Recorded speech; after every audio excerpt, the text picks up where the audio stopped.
लिपल पोतल कोठरिया ओमे दौरा साजल ओमे सुपाला साजल सासु जे सजेली दौरावा हमहु के ओड़िया धइले ठार हमहु के ओड़िया धइले ठार सासु जे सजेली सुपालावा हमहु के ओड़िया धइले ठार हमहु के ओड़िया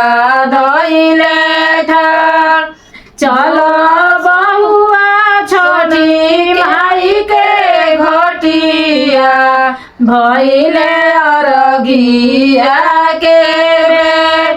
भइले अरगिया के बेट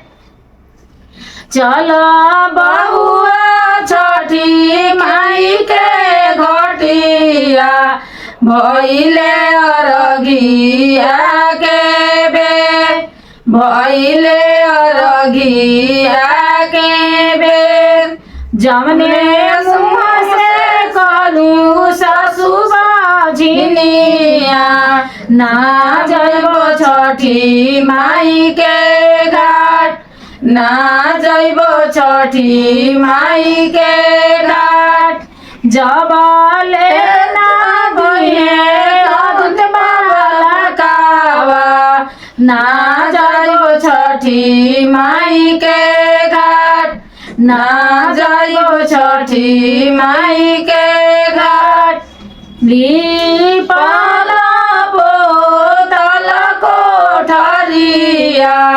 ओमे दौरा साजल ओमे सुपाला